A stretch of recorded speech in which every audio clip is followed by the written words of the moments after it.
Vous m'entendez? Oui, Très bien. Donc, on va commencer. Donc, euh, donc, nous allons aborder durant cette séance le cours de péricardite. Donc, la péricardite, péricardite, péricardite. Qu'est-ce que ça veut dire une péricardite? Qu'est-ce qu'une péricardite? Généralement, le suffixe it est utilisé pour désigner une inflammation. Donc, péricardite, c'est une inflammation de quoi? Donc, c'est une inflammation du péricarde. Péri signifiant autour et carde, c'est-à-dire c'est le cœur. Donc, c'est une inflammation de l'enveloppe qui recouvre la surface externe du cœur. Donc, voilà. Donc, c'est une inflammation de l'enveloppe du cœur. Très bien. Mais cette inflammation, est-ce qu'elle est associée à un épanchement, c'est-à-dire d'une production du liquide dans la cavité péricardique, c'est-à-dire un épanchement péricardique, ou non?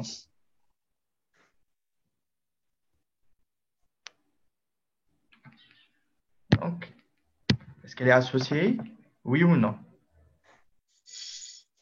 Donc, la péricardite est une inflammation du péricarde avec un épanchement péricardique ou sans épanchement péricardique, Avec, oh, Avec un épanchement. avec les deux. épanchement.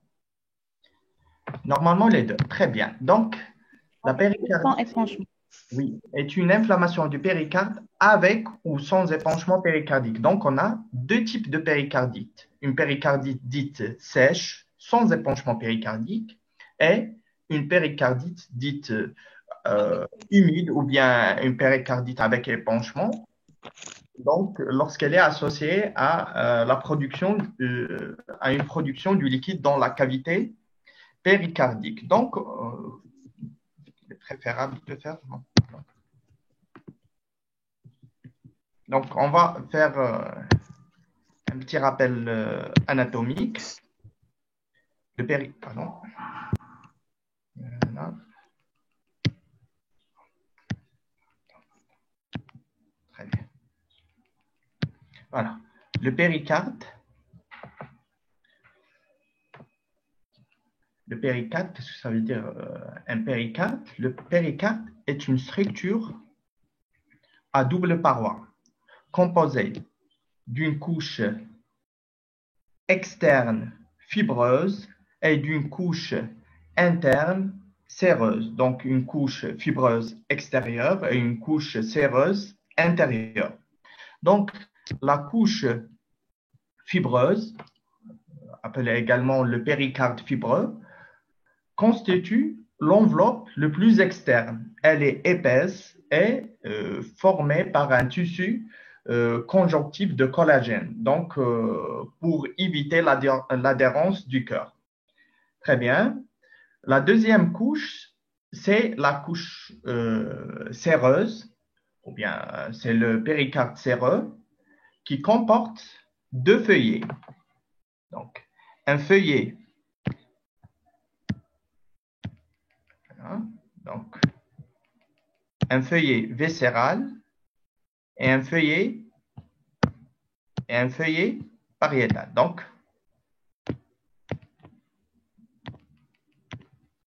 voilà, nous avons deux couches. Une couche externe, donc c'est le péricarde fibreux, et la couche interne, c'est le péricarde séreux, formé par une superposition de deux feuillets, un feuillet pariétal à l'extérieur et un feuillet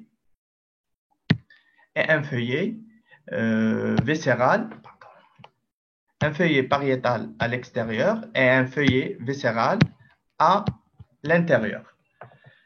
Très bien. Donc, le feuillet viscéral, bien sûr, il recouvre directement la surface externe du cœur, appelé également l'épicarde.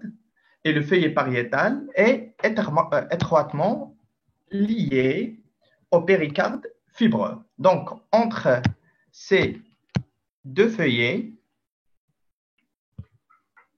on retrouve une cavité appelée cavité péricardique qui retient généralement 20 à 30 millilitres d'un liquide péricardique lubrifiant, permettant de réduire la friction entre l'épicarde et la couche pariétale du péricarde séreux, donc facilitant ainsi les mouvements cardiaques. Très bien. Donc, l'inflammation du péricarde, surtout du péricarde séreux, donc, donne ce qu'on appelle une péricardite, avec ou sans épanchement péricardique. Très bien. Voilà. Le diagnostic d'une péricardite. Donc, pour diagnostiquer une péricardite, donc, il faut d'abord analyser les signes fonctionnels. Donc, en commençant par la douleur. Donc, cette douleur est généralement rétrosternale. Donc, pardon. Voilà. Donc, cette douleur est généralement rétrosternale ou précordiale gauche, à type de brûlure ou constrictive, avec une irradiation vers les membres supérieurs, vers le cou. Donc, c'est une douleur simulant une douleur angineuse. Donc, c'est à peu près, elle a les mêmes caractéristiques sémiologiques d'une douleur angineuse, de Langor. Très bien. Mais pour différencier cette douleur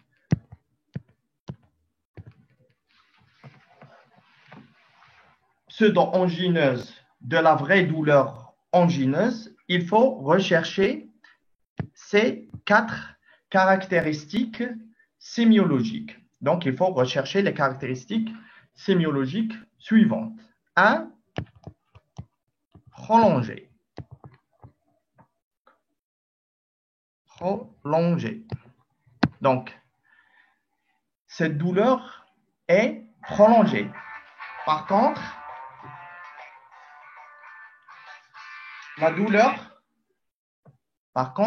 la douleur de longueur d'effort cède rapidement, généralement dans quelques minutes, après l'arrêt de l'effort. Donc, la douleur de longueur d'effort donc, est de courte durée.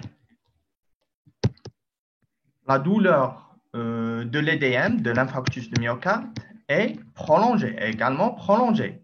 La douleur de la dissection aortique donc, est prolongée. La douleur de l'embolie pulmonaire est prolongée.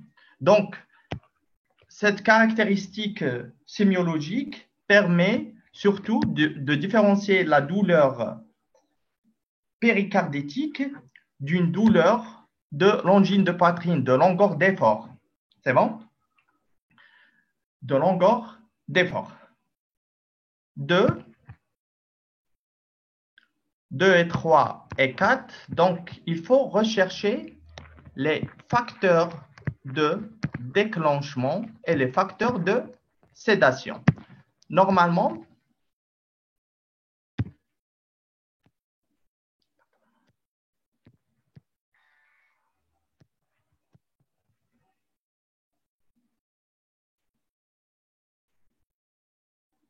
désolé. Très bien. Donc, normalement, la douleur de longueur d'effort, de l'angine de poitrine d'effort, donc, est une douleur de courte durée et c'est une douleur déclenchée par l'effort. Donc, c'est un langor d'effort, langor qui survient à l'effort. donc déclenché par l'effort, et qui cède après, donc facteur de sédation, donc, et qui cède après l'arrêt de l'effort. Très bien. Et qui cède également par la prise d'un vasodilatateur, surtout par la prise de la trinitrie. Très bien.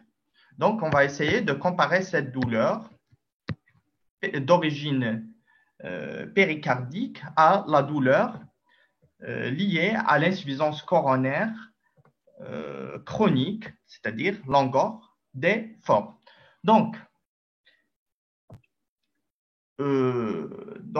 cette douleur ne survient pas à l'effort.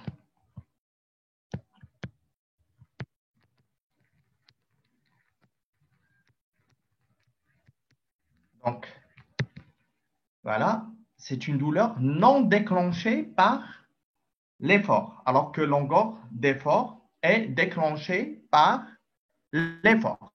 Très bien. Donc, est non calmé par la prise de la trénitrine. Très bien. Mais cette douleur est déclenchée ou bien exacerbée surtout par l'inspiration profonde,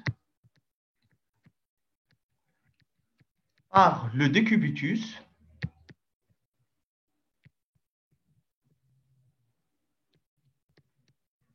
et est soulagée par l'antéflexion, c'est-à-dire par la position, voilà, très bien, voilà. Donc, c'est une douleur déclenchée surtout par l'inspiration profonde et par la position allongée, mais cette douleur cède en antéflexion, c'est-à-dire la position penchée en avant. Très bien, c'est ce qu'on appelle le signe de la prière mahométane. Vous savez, donc c'est ce qu'on appelle le signe de la prière. C'est le signe de la prière mahométane. Donc, c'est un signe clinique très simple à rechercher. Donc, en demandant aux patients d'effectuer une antéflexion. Donc, une antéflexion du tronc. Donc, le patient est assis. Donc, il se penche en avant, donc la tête vers les genoux. En cas de péricardite, la douleur et même la dyspnée diminuent. Donc, voilà l'ensemble des caractéristiques sémiologiques de la douleur de type péricardique qui permet de différencier cette douleur des autres types de douleurs. Très bien. Donc, 1, la douleur. 2, la fièvre. La fièvre est généralement modérée. Elle est présente d'emblée, c'est-à-dire qu'elle est précoce, alors qu'au cours d'un infarctus du myocarde, la fièvre est tardive. La fièvre est tardive. Donc, c'est une fièvre généralement modérée, généralement avec une température moins de 38, juste une petite élévation de la température. Et elle est précoce. Donc, le syndrome grippal, donc, qui précède l'apparition des autres symptômes de quelques jours, donc généralement en faveur d'une péricardite bénigne, d'une péricardite d'origine virale. Très bien. Autre, donc on peut avoir une dyspnée ou bien des signes médiastinaux, comme le hoquet, la dysphagie, etc. Mais ces signes se voient surtout dans les épanchements péricardiques abondants.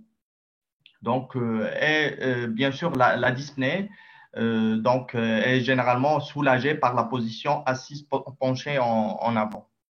Donc, C'est à peu près la même chose avec la douleur de type péricarditique. Très bien.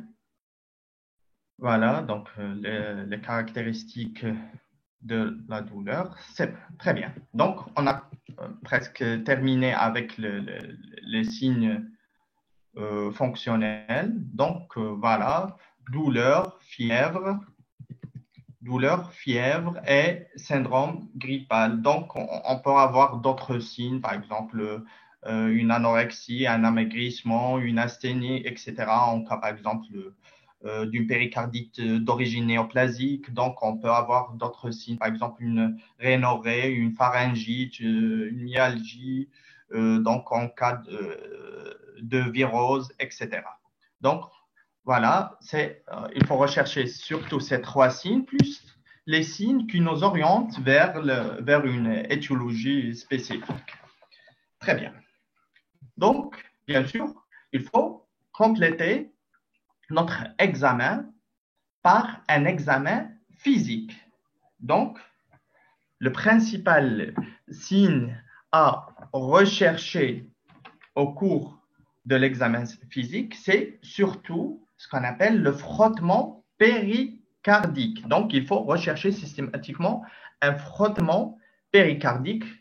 Qu'est-ce que ça veut dire un frottement péricardique? Donc, c'est un bruit superficiel, mieux perçu surtout par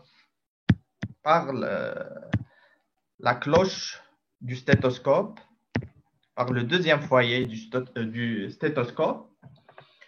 Donc c'est un bruit d'intensité variable ayant la tonalité d'un crissement de la soie, donc d'un crissement de la soie, ou bien d'un craquement du cuir neuf, ou bien la tonalité d'un bruit de pas dans la neige fraîche.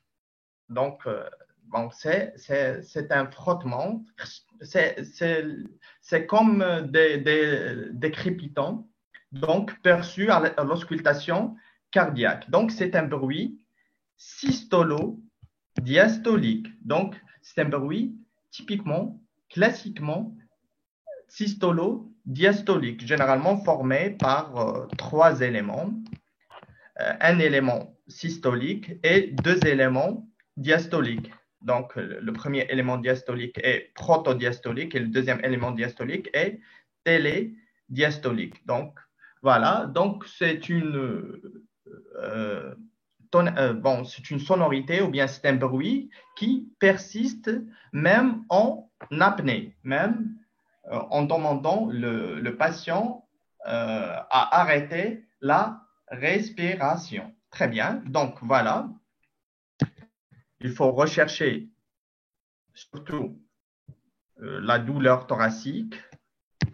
La douleur thoracique. Une éventuelle dyspnée en cas d'épanchement abondant. Il faut rechercher une fièvre, généralement modérée, et un syndrome grippal précédant quelques jours l'apparition des autres symptômes.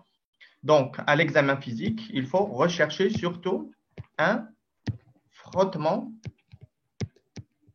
péricardique.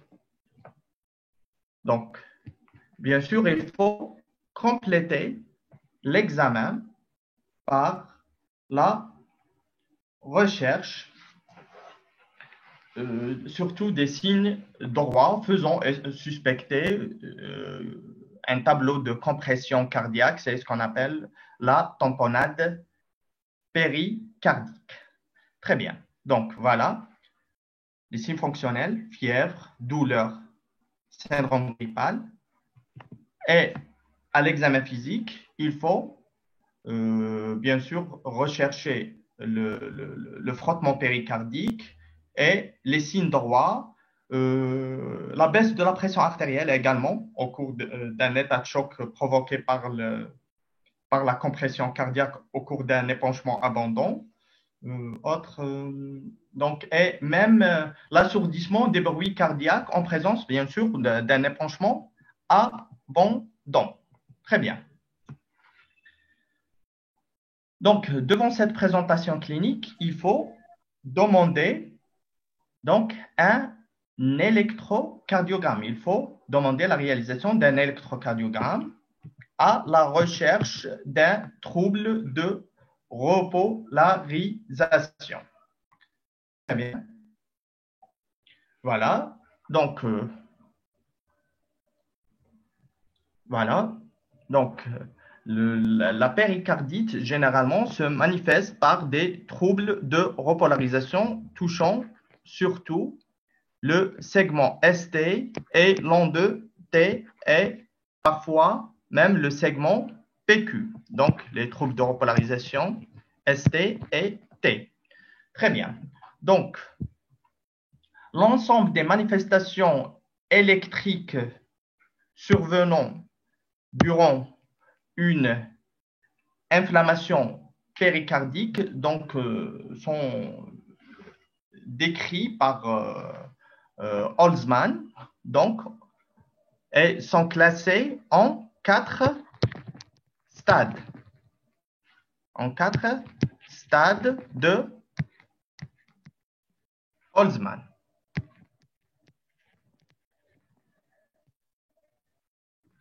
Donc, en 4 stades de Holzmann. Donc, le premier stade, voilà, est caractérisé par un sus-décalage concave vers le haut.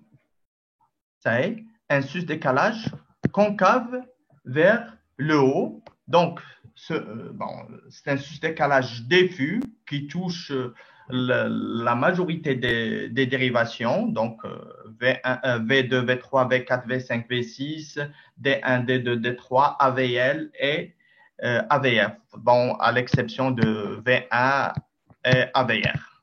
Ça y est, c'est à peu près.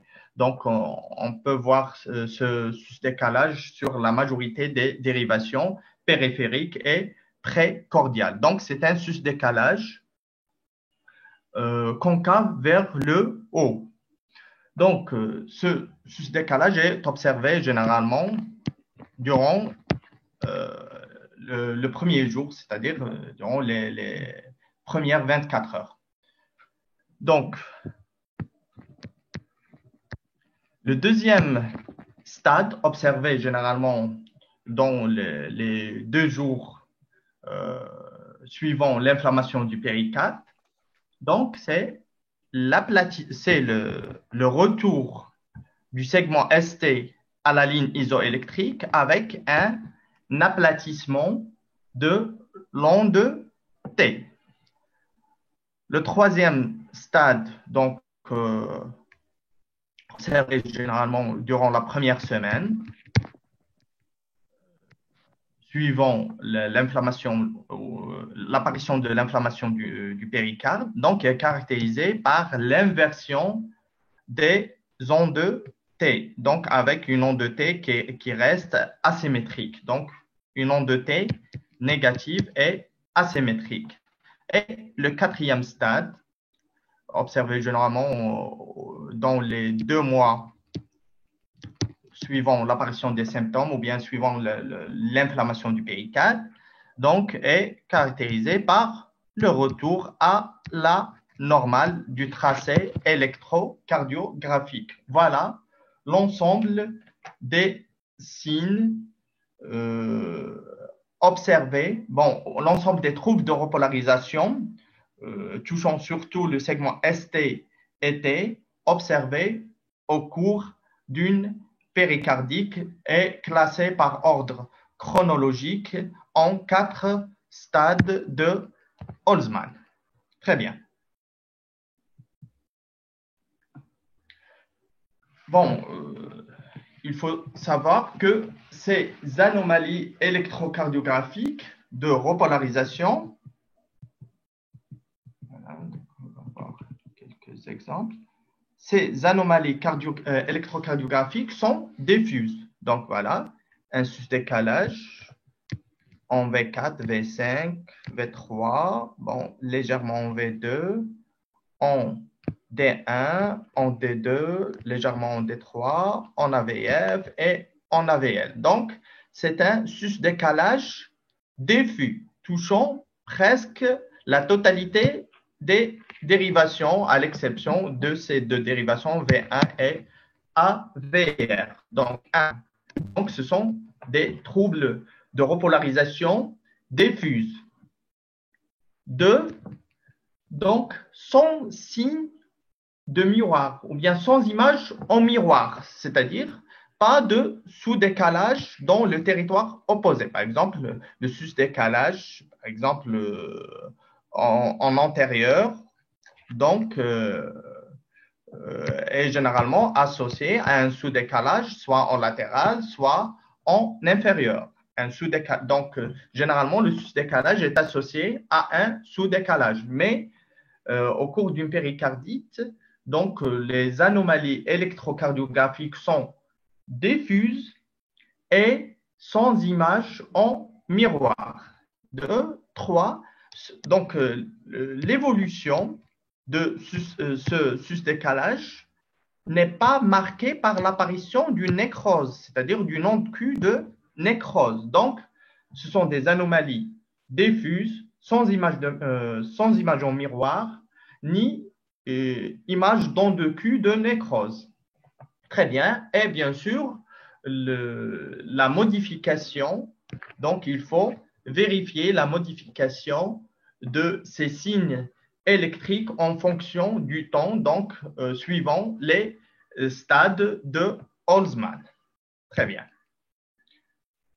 Voilà. D'autres signes à rechercher. Donc, il faut rechercher également un sous-décalage de PQ. Donc, un sous-décalage de PQ. Voilà. QRS. Donc, QRS, voilà la ligne isoélectrique. Donc, il faut rechercher le sous-décalage du segment PQ par rapport à la ligne isoélectrique. Donc, voilà la ligne isoélectrique. Donc, le segment PQ est sous-décalé. Donc, le segment PQ est sous-décalé. Donc, c'est ce qu'on appelle le signe de Spodik. Donc, généralement, la présence d'un sous-décalage en D2 qui dépasse 0,8 mm, qui dépasse 0,8 mm en D2, c'est en faveur de ce qu'on appelle le signe de Spodik. Bon, معليش كتعقلوش على ce nom. Ça est, l'essentiel, il faut rechercher un sous-décalage de PQ bien visible, surtout dans les dérivations inférieures D2, D3, AVF. Ça est, donc, bien sûr, la présence On n'a pas compris les images en miroir. On n'a pas compris les images en miroir. Bon, tu touches le syndrome coronaire aigu. Oui. L'image en miroir, c'est quoi? Donc, c'est comme un tracé. Voilà. Pardon.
je vais vous montrer. Donc, voilà.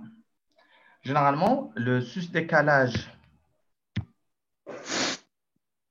au cours d'un syndrome coronaire, le sus-décalage par exemple en antérieur, est associé à un sous-décalage dans les dérivations opposées. Donc, le syndrome coronaire, donc, on a les territoires électrocardiographiques. Donc, par exemple, l'antéroseptal, l'apical, le latéral haut, le latéral bas, pardon, le latéral haut et l'inférieur. Donc, généralement, un sus-décalage dont les dérivations antérieures est associé à un sous-décalage du segment ST, un segment ST sous-décalé, par rapport à la ligne isoélectrique, dont les dérivations opposées. Donc, on dit que le syndrome coronaire te fait mourir. Donc, au cours d'une péricardite, le sus-décalage est concordant, c'est-à-dire que la majorité des dérivations sont sus-décalées. Donc, pas d'image en miroir. Donc, on peut avoir un sous-décalage uniquement dans la dérivation AVR, mais la dérivation AVR n'est pas considérée comme un territoire électrocardiographique. Donc, ce sus-décalage observé au cours d'une péricardite est diffus et concordant, donc sans image en miroir, sans sous-décalage associé. Très bien. Voilà. Donc, voilà les autres signes. Donc, il faut rechercher les troubles de repolarisation qui touchent le segment ST et T. Donc, pour stadifier l'atteinte électrocardiographique selon la classification de Holzmann, ou bien les stades de Holzmann, la stadification de Holzmann. Il faut rechercher également un sous-décalage de PQ. Sinon, il faut rechercher d'autres signes en faveur d'un épanchement péricardique, surtout, donc, ou bien d'une inflammation du péricarde, mais surtout en présence d'un épanchement péricardique.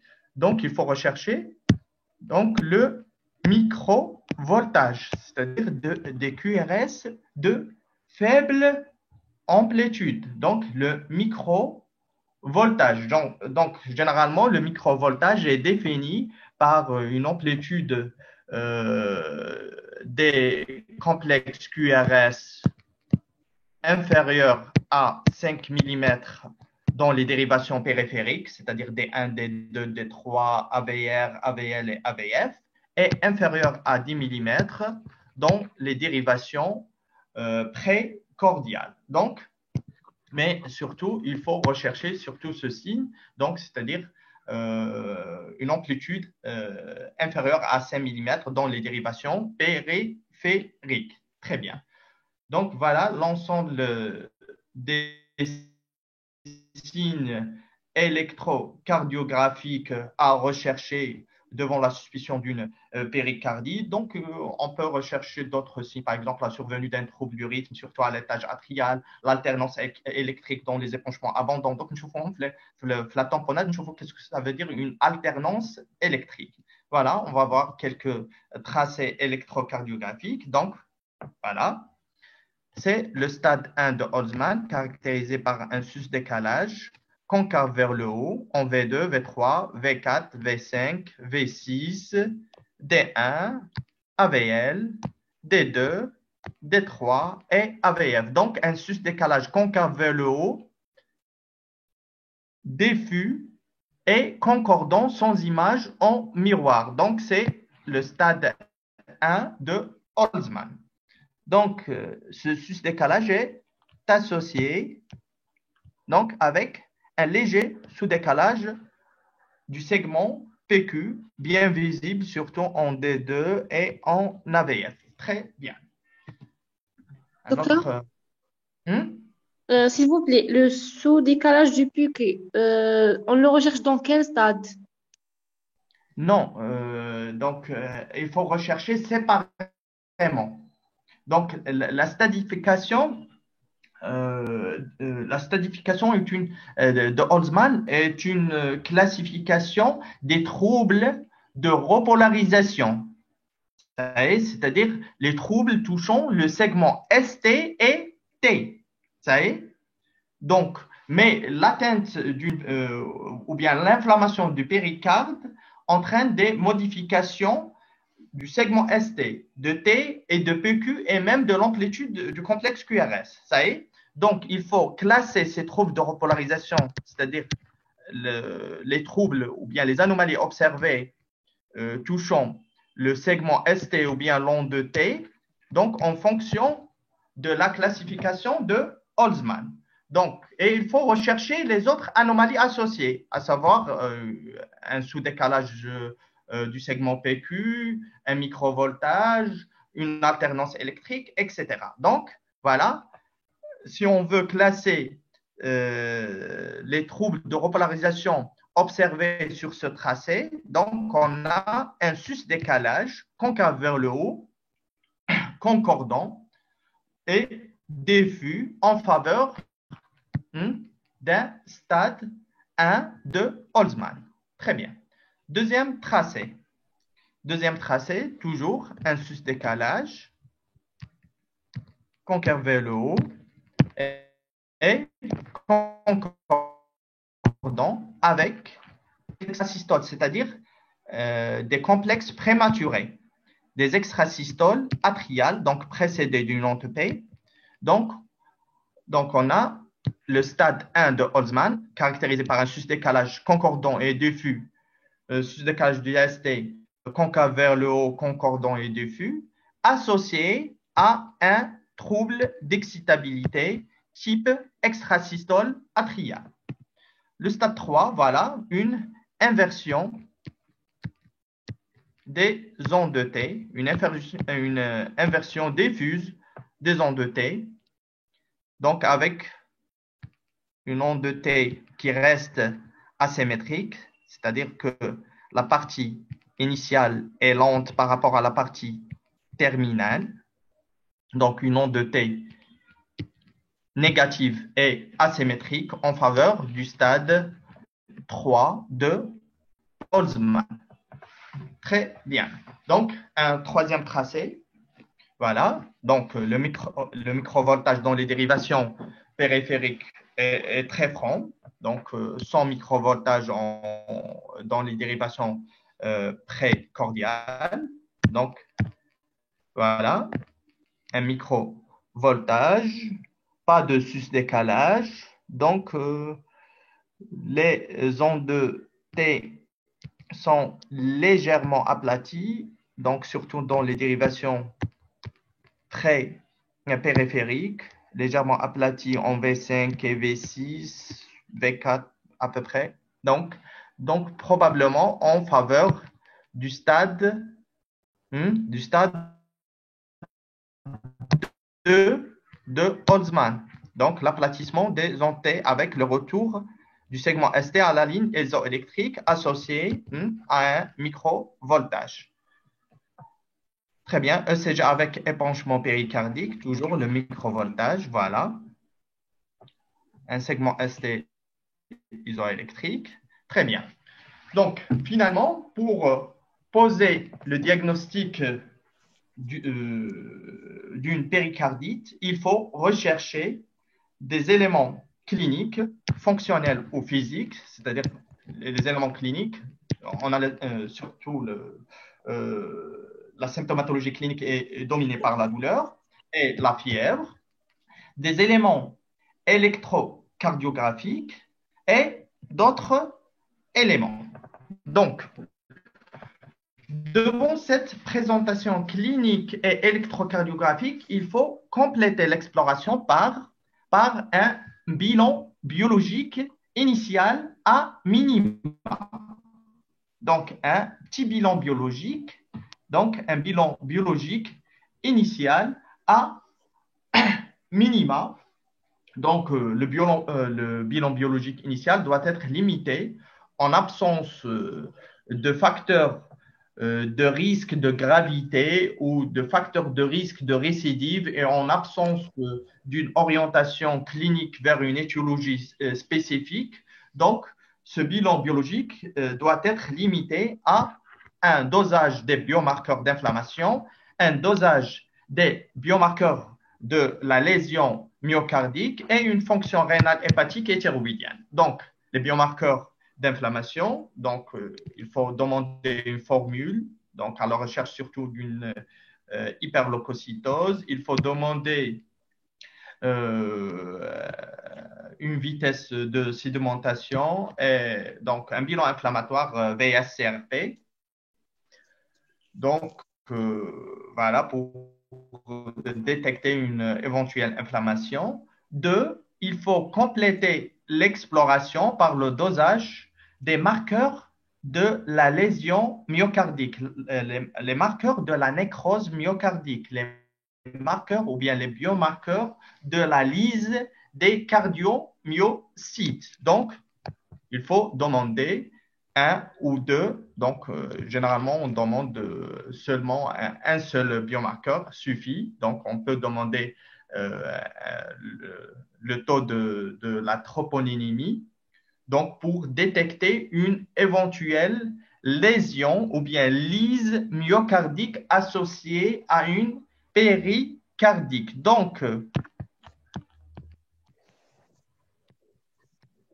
la présence d'un taux de troponine positive au cours d'une péricardite, donc on a une péricardite plus une lyse des cellules musculaires du myocarde. Donc, cette association, la présence d'une lyse cellulaire détectée par un taux de troponine élevé associé à une péricardite est en faveur d'une périmyocardite, c'est-à-dire d'une myocardite associée. Donc, une péricardite plus une myocardite, d'une association d'une péricardite et d'une myocardite. Très bien. Bien sûr, il faut demander la fonction rénale, donc pour adapter la prise en charge thérapeutique, généralement, donc, la péricardite aiguë se traite généralement surtout par les anti-inflammatoires qui sont, surtout les ANS, qui sont généralement contre-indiqués en présence d'une insuffisance rénale sévère.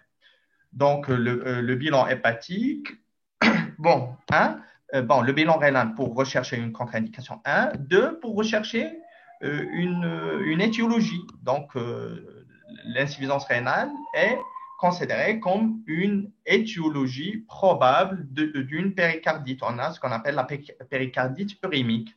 Donc, le bilan hépatique est donc, surtout pour le bilan rénal et hépatique pour adapter le traitement à libération rénale ou bien à élimination rénale ou bien à élimination hépatique.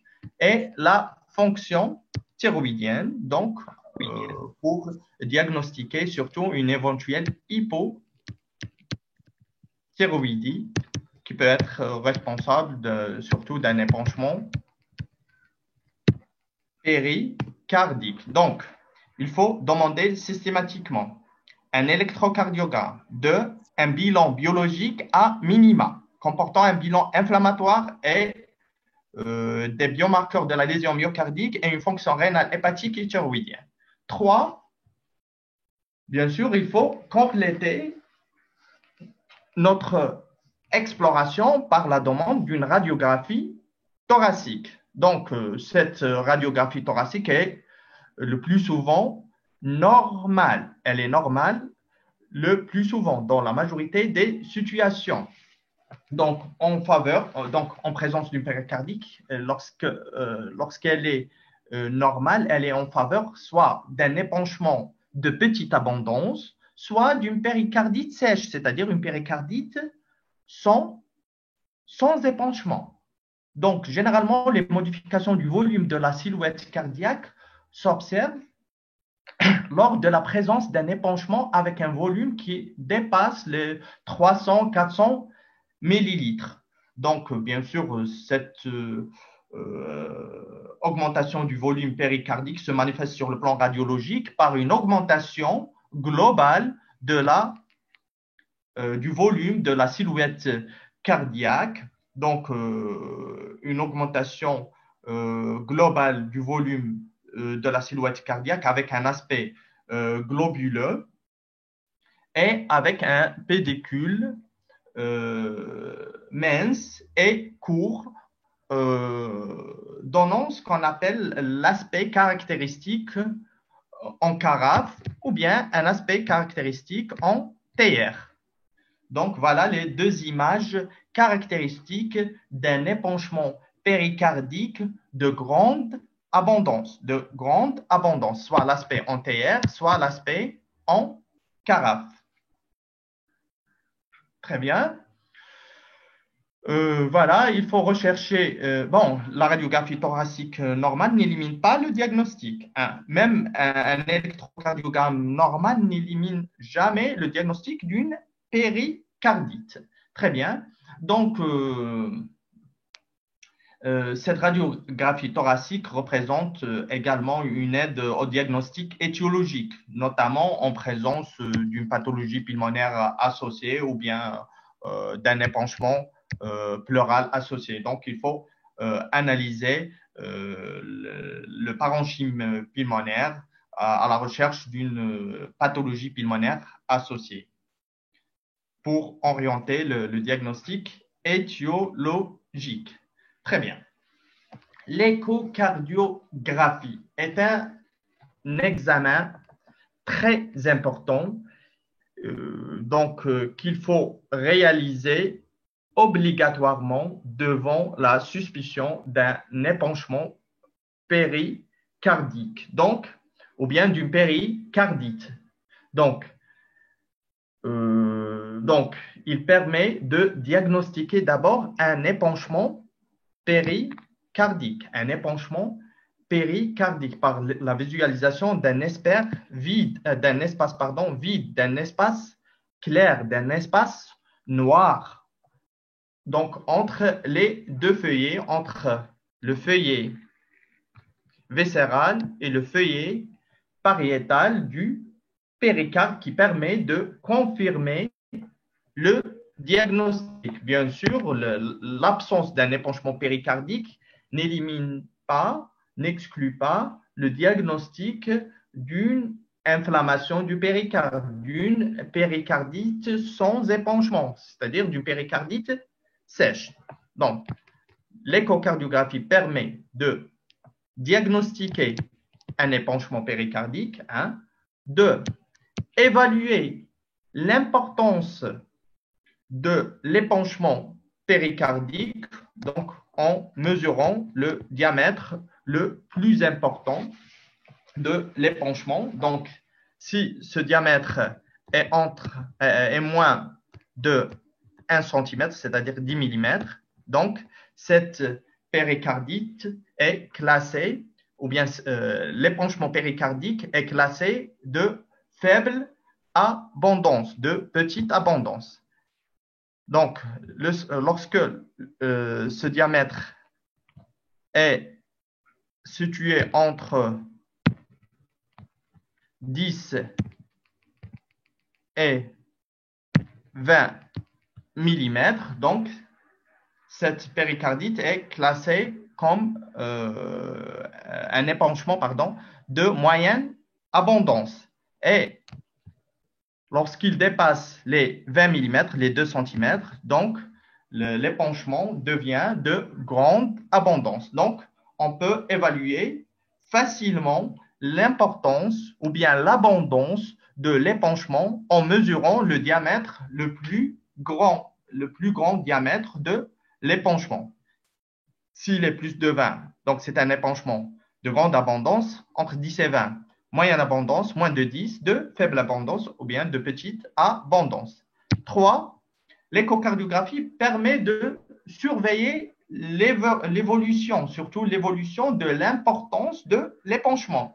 Et bien sûr, donc permet de rechercher les signes de gravité, surtout ce qu'on appelle les signes de compression cardiaque en présence d'une hyperpression intrapéricardique. Très bien, voilà une image qui montre donc un espace clair entre les deux feuillets péricardiques. Donc voilà le ventricule gauche, l'oreillette gauche, l'aorte et le ventricule droit. Donc un épanchement péricardique. Donc voilà, c'est une coupe temps mouvement, une coupe TM, donc qui montre l'apparition, ou bien qui montre la présence, pardon, d'un espace clair entre la paroi postérieure du ventricule gauche et le feuillet pariétal du péricarde, donc un espace clair entre les deux feuillets, feuillet viscéral et feuillet viscéral et feuillet pariétal du péricarde, donc un espace clair systolique et diastolique en faveur d'un épanchement péricardique. Très bien. Voilà. Donc, on a plusieurs éléments cliniques et paracliniques. Mais pour poser le diagnostic,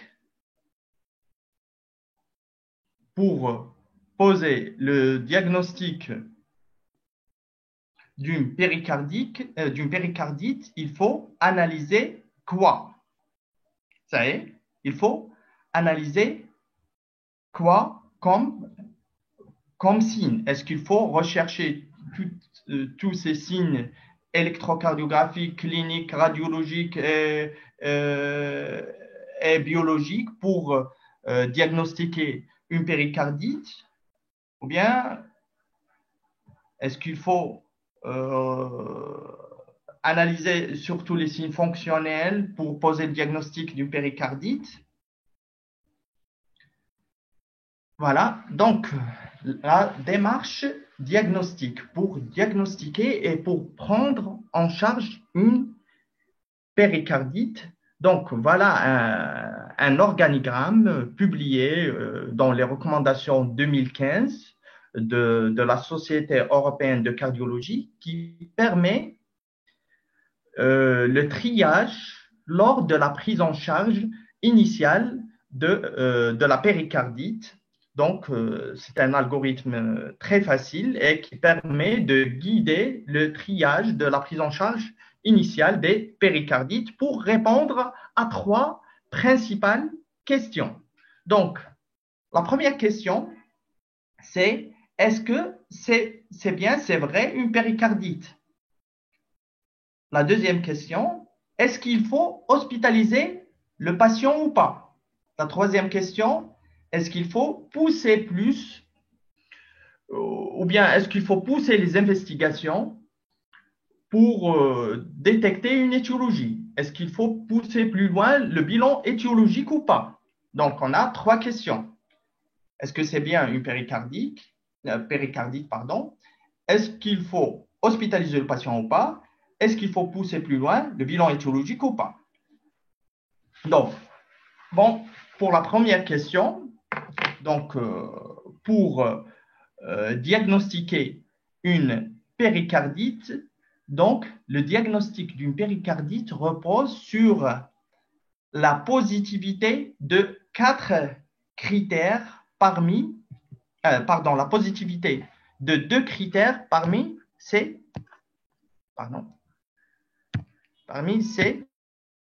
4 critères. Donc, douleur de type péricardique, c'est-à-dire une douleur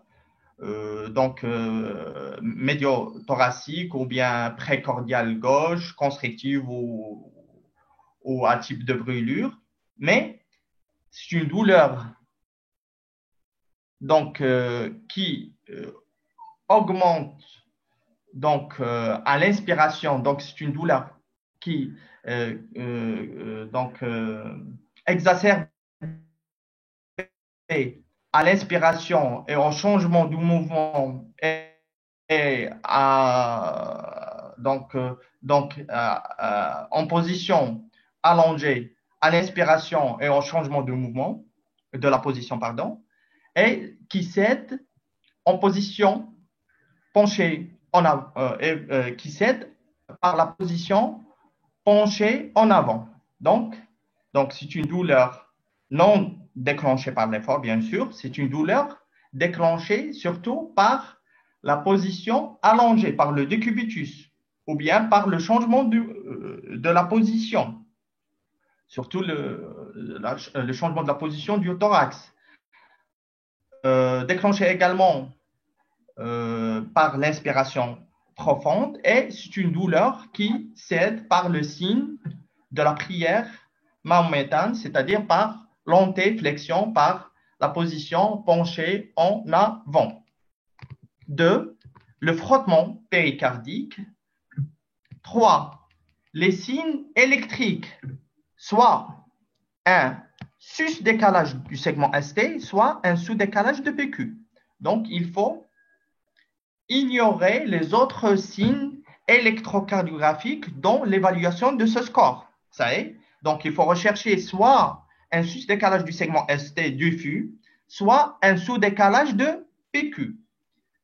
4. Donc, la présence d'un épanchement péricardique, donc détectable généralement surtout par l'évaluation échocardiographique. Donc, il faut rechercher ces 4 signes: douleur, frottement, sus-décalage de ST ou bien un sous-décalage de PQ et un épanchement péricardique. Donc, douleur, frottement, ECG et épanchement. La présence de 2 signes parmi ces 4 signes nous permet de poser le diagnostic d'une péricardite. Donc, voilà. Donc, on a répondu à la première question. Donc, voilà. Donc, on a réalisé un examen clinique, un électrocardiogramme, une radiographie thoracique, une échocardiographie, un bilan inflammatoire, un taux de troponine, donc pour évaluer la probabilité clinique et paraclinique d'une péricardite. Donc, si on trouve la positivité de 2 éléments parmi les 4 éléments, donc c'est une péricardite. Donc, si la réponse est oui, donc il faut évaluer par la suite ce qu'on appelle les facteurs de risque de mauvais pronostic. Donc, il faut évaluer les facteurs de risque de mauvais pronostic pour discuter la nécessité d'une hospitalisation, du lancement d'un bilan étiologique plus poussé. Bon, l'hospitalisation ne doit pas être systématique. Donc, elle est utile en présence d'un tableau clinique orientant vers une étiologie particulière, par exemple une péricardite purulente ou bien une péricardite néoplasique, une péricardite tuberculeuse, etc. En présence d'un tableau clinique orientant vers une étiologie particulière, en présence d'un facteur de risque prédictif d'une évolution défavorable ou d'une complication. Et bien sûr, il faut hospitaliser les patients présentant une complication d'emblée. Par exemple, les patients présentant une péricardite compliquée d'une tamponade, c'est-à-dire d'un épanchement de grande abondance compressif, d'une péricardite récidivante, etc. Donc, il faut rechercher ces 9 facteurs de risque pour discuter l'indication d'une hospitalisation.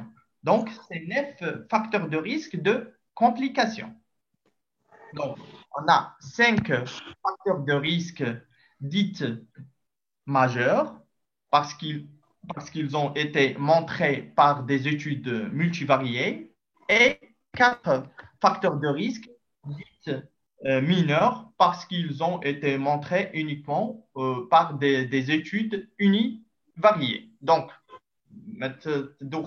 majeur ou mineur, l'essentiel, il faut rechercher ces 9 facteurs de risque. Donc, les facteurs de risque majeurs, la fièvre plus de 38, une symptomatologie présente depuis plusieurs jours ou semaines avec un début CBU. Il faut rechercher un épanchement péricardique abondant, c'est-à-dire avec un diamètre qui dépasse les 20 mm. Ou bien carrément une tamponnade cardiaque, c'est-à-dire un épanchement compressif.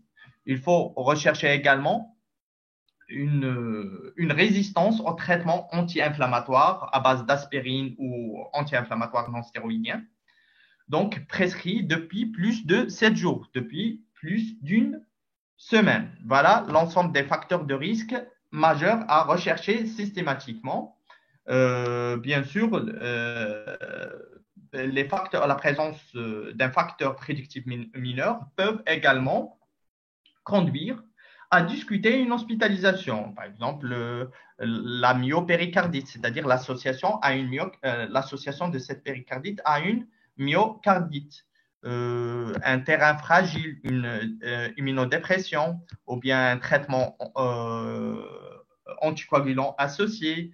La péricardite observée dans les suites d'un traumatisme thoracique, etc.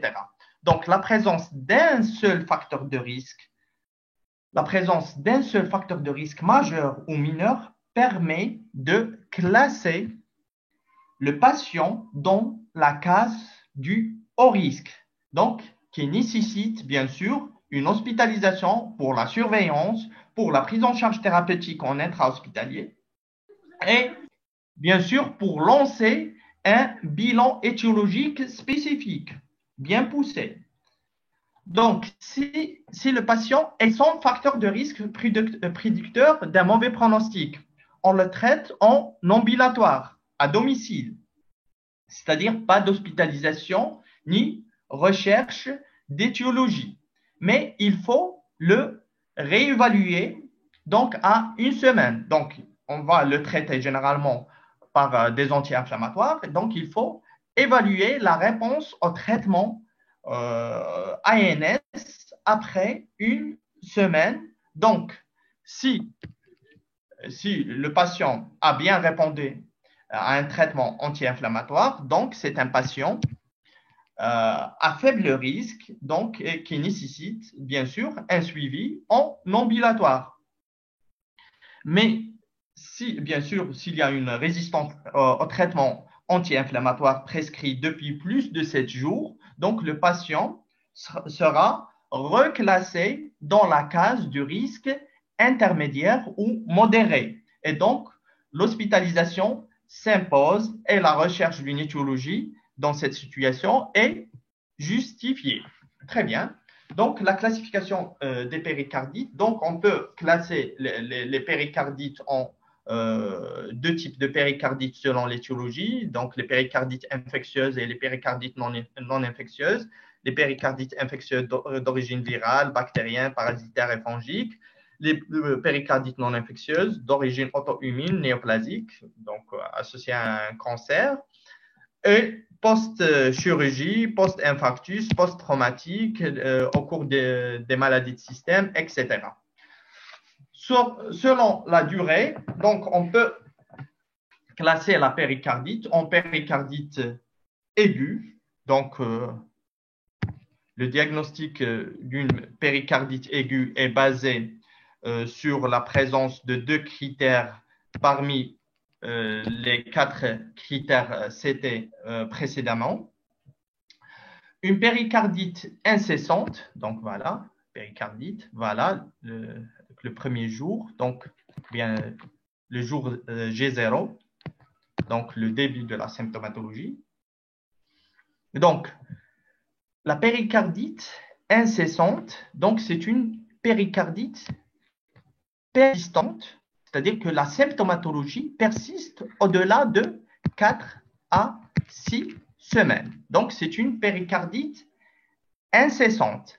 La péricardite chronique, c'est une péricardite persistante pendant plus de 3 mois. Donc, plus de 3 mois, c'est une péricardite chronique. plus de 4-6 semaines, bien sûr moins de 3 mois. Donc, c'est une péricardite incessante. Donc, la péricardite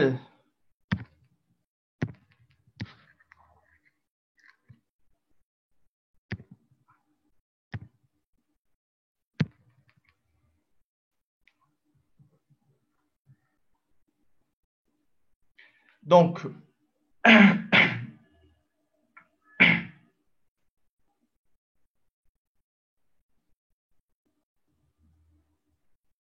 donc, la péricardite récidivante, pardon, la péricardite récidivante, donc c'est une péricardite qui récidive, c'est-à-dire qu'on a plusieurs périodes de péricardite séparées d'une guérison, d'une période sans symptômes. Donc, c'est une péricardite qui récidive.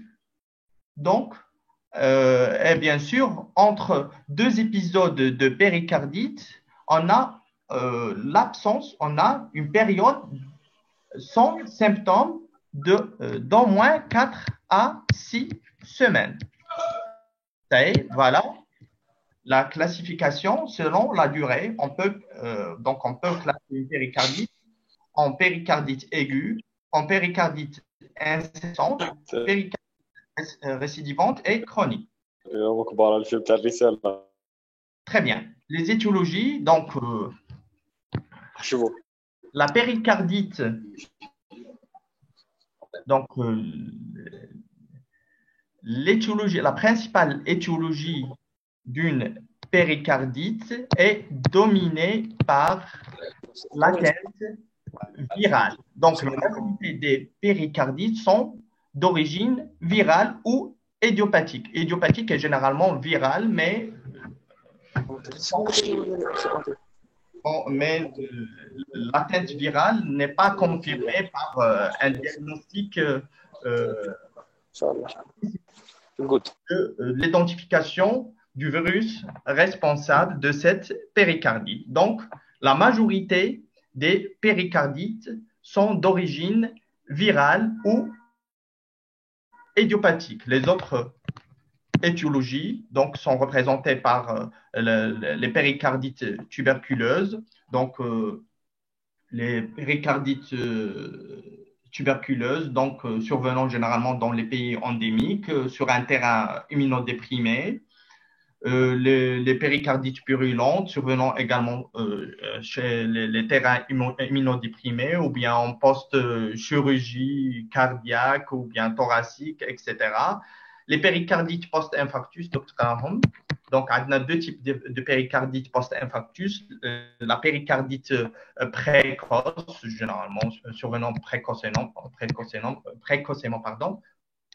dans les 3 à 5 jours suivant l'infarctus, et les péricardites tardives, donc c'est ce qu'on appelle le syndrome de Dressler, donc associé à une altération de l'état général, un épanchement pleural généralement gauche, une douleur, etc.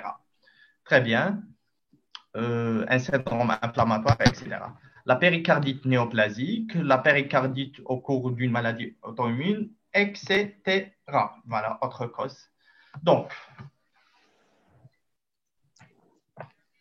bon, notre objectif est surtout d'éviter une complication. Quelles sont les complications habituelles d'une péricardite? Donc, la première complication, c'est la tamponnade. C'est la complication la plus redoutable. C'est la complication la plus grave.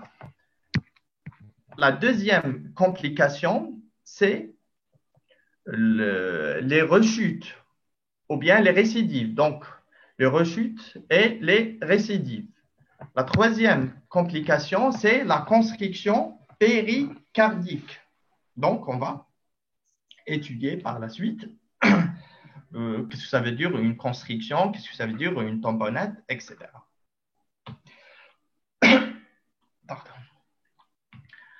La tamponnade, c'est quoi? C'est une compression des cavités cardiaques. Donc, c'est une augmentation de la pression intracavitaire entraînant une compression des cavités cardiaques, donc surtout les cavités droites, la pression au niveau des cavités droites est plus basse que la pression retrouvée au niveau des cavités gauches. Donc, cette augmentation de la pression, cette augmentation importante de la pression intrapéricardique entraîne donc une compression surtout sur les cavités droites.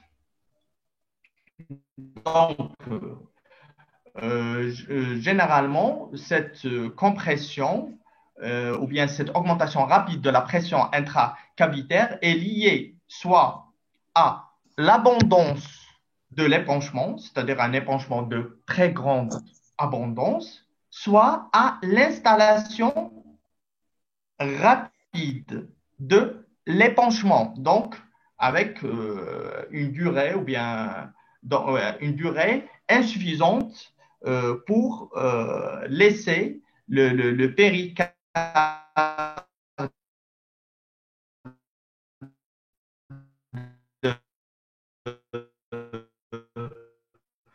adapté. Donc, de la pression intracavitaire qui va favoriser une compression sur les cavités cardiaques est liée soit à l'abondance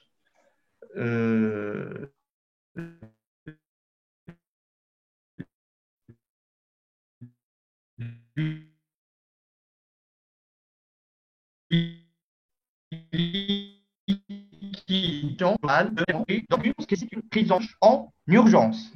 Donc, le risque est l'arrêt cardio-circulatoire. Donc,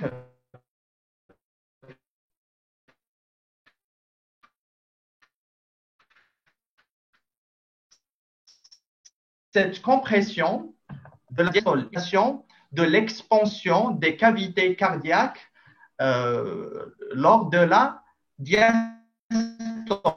diastolique des cavités cardiaques est donc un bas débit et donc un état de choc et donc une évolution sans traitement, bien sûr, vers le décès. Voilà les étiologies par ordre de fréquence, surtout la péricardite néoplasique. Bon, les péricardites aiguës donc, peuvent se compliquer d'un tableau de tamponnade, mais vu la fréquence de ces péricardites et des péricardites virales bénignes, bon, des péricardites virales compliquées d'un tableau de péricarde. Bon, bien sûr, les autres étiologies lors d'une chirurgie cardiaque ou bien une chirurgie thoracique, un traumatisme par arme blanche, etc. Très bien. Donc, le tableau clinique est celui d'une péricardite classique, mais l'oppression des cavités droites va entraîner l'apparition des signes droits. Donc, les signes droits. Donc, œdème des membres inférieurs, hépatalgie, hépatomégalie, éruption des veines jugulaires, etc. 2. Donc, voilà, on a une douleur, mais surtout une dyspnée, vu l'abondance de l'épanchement péricardique. Bien sûr, cette dyspnée est légèrement soulagée par l'antéflexion. 3. L'hypotension. Donc, la compression sur les cavités droites va diminuer le remplissage du cœur et donc ce qui va entraîner une diminution du volume d'éjection systolique et donc une diminution de la pression artérielle systolique. Donc, c'est l'hypotension, c'est l'état de choc. 4. Le pouls paradoxal de Kussmaul. Qu'est-ce que ça veut dire un pouls paradoxal de... Normalement, dans la situation normale,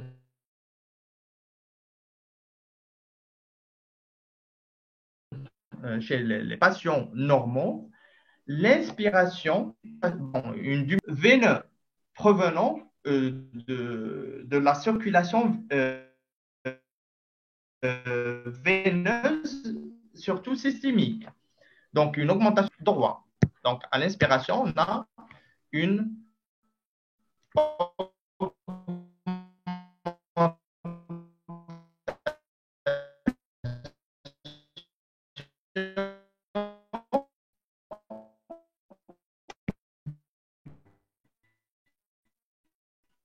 de retour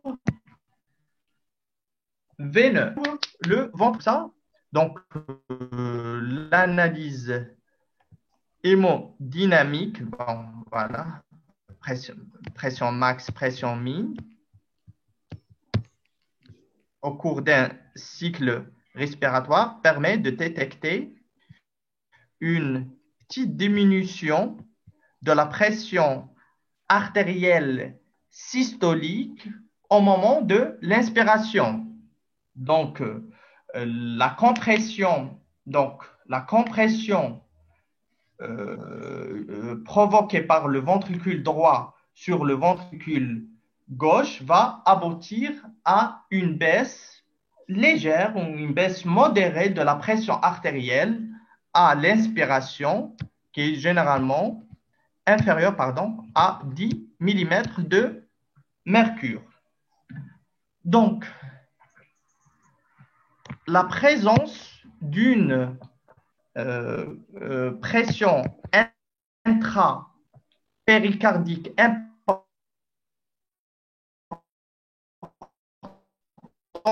va, au moment de l'inspiration,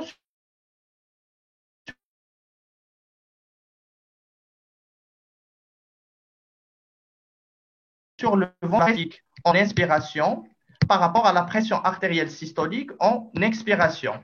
Donc, si la PAS, la pression artérielle systolique, baisse de plus de 10 mm de mercure en inspiration, donc c'est un signe en faveur d'une compression cardiaque. C'est un signe en faveur d'une tamponnade. C'est ce qu'on appelle le pouls paradoxal de Kussmaul.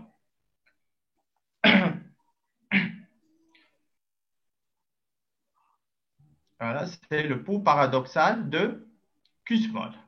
Très bien, voilà, une baisse de la pression artérielle systolique en inspiration, expiration, inspiration, expiration, plus de 10 mm. Très bien. Voilà, donc la clinique, donc l'ensemble des signes observés au cours d'une péricardite ordinaire, plus des signes droits, une dyspnée, une hypotension avec une pression artérielle systolique généralement au-dessous de 90 mm, donc un pouls paradoxal de Kussmaul, voilà, les signes droits, c'est bon. À l'ECG, donc pas de signe spécifique de la tamponnade, mais bien sûr, donc la tamponnade, c'est bon? Bien. C'est bon? Vous m'entendez? Oui, Oui. Oui, on vous entend. Très bien. Donc, à l'ECG, il faut rechercher les signes en faveur d'un épanchement abondant. Donc, il faut rechercher surtout ce qu'on appelle une alternance électrique, c'est-à-dire une augmentation et une diminution de l'amplitude des QRS d'un cycle à l'autre. Donc, alternance électrique. Donc, en faveur d'un épanchement abondant. Mais si en faveur d'une tamponnade, ça y est, c'est bon, un épanchement abondant. C'est bon? Mais si obligatoirement dans un tableau d'une tamponnade cardiaque. Très bien, le CG, la radiographie, surtout l'image caractéristique en carafe ou bien en TR. L'échocardiographie permet de diagnostiquer l'épanchement péricardique et permet de quantifier l'abondance de l'épanchement collapsus. Donc, un collapsus de l'oreillette droite ou bien un collapsus du ventricule droit, un collapsus diastolique du ventricule droit en faveur d'une compression, en faveur d'une pression intrapéricardique importante. Bien sûr, le traitement consiste à évacuer le liquide intrapéricardique en urgence, généralement par une ponction péricardique. La péricardite constrictive, نديروها ولا نخليوها la prochaine séance؟ بقينا الوقت؟ Non, monsieur, il ne reste pas assez de temps. Non. Très bien. Docteur, Oui. pourquoi la tamponnade affecte juste la diastole et non pas la systole? Donc, pourquoi la tamponnade affecte juste la diastole et pas la systole? Très bien. Oui. Très bien. Donc, la tamponnade, c'est quoi? C'est un tableau d'adiastolie aiguë, c'est-à-dire une augmentation aiguë de la pression au niveau de la cavité péricardique. C'est bon? Donc, la pression intracavitaire, surtout intraventriculaire, change donc d'un niveau minimal obtenu généralement à la fin de la diastole, en diastole généralement, en protodiastole, pardon, et à un niveau maximal durant la systole.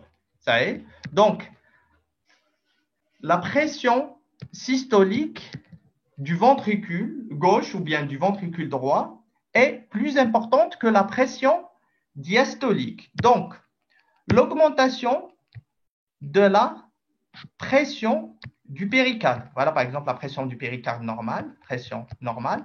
L'augmentation de la pression du péricarde va entraîner une gêne, surtout au moment de la diastole. Ça maintenant une contraction normale, un raccourcissement normal, une diminution une diminution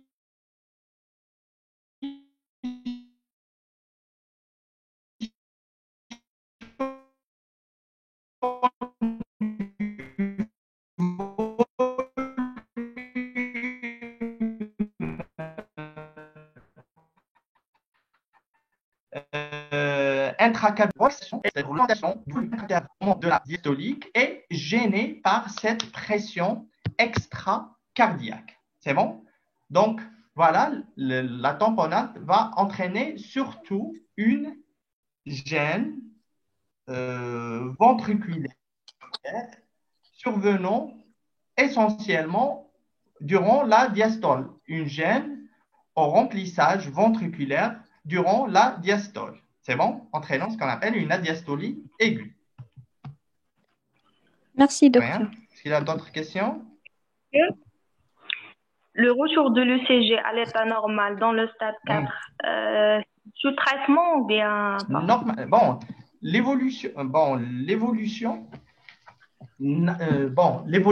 sans traitement, l'évolution naturelle d'une péricardite sans traitement se fait soit vers la guérison spontanée, soit vers l'apparition d'une complication, tamponnade, rechute ou récidive, ou chez rechute, c'est la survenue d'un deuxième épisode après l'arrêt du traitement ou bien après la diminution de la dose. Donc, la survenue d'une complication à type de tamponnade, une constriction ou bien une récidive. Mais l'objectif du traitement, c'est de diminuer ces complications, c'est-à-dire d'augmenter le taux de guérison, d'augmenter le pourcentage des patients guéris. Vous savez? C'est bon. Monsieur, s'il vous plaît, Oui. est-ce qu'on traite donc toujours le péricardite par les ANS, Pardon? Est-ce que? est-ce qu'on donne toujours les Oui. ANS pour traiter un péricardite malgré Bon, l'étymologie مازال ما وصلناش virale, par للتريتمون exemple? دونك باقي لنا la péricardite chronique et le traitement. Bon,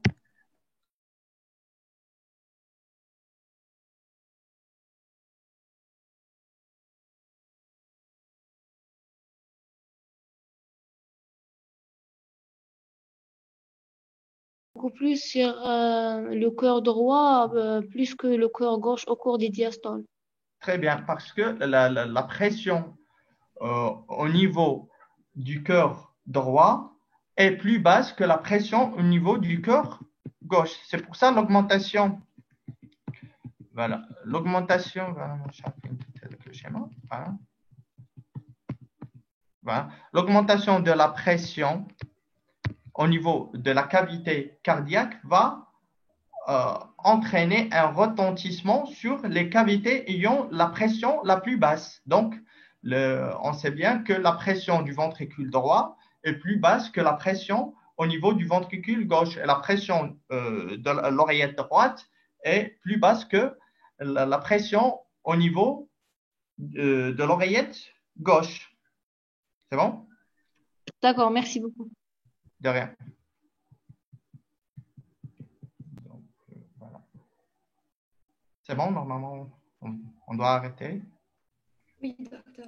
Très bien. Et à la prochaine. Donc, normalement, on a la prochaine séance, c'est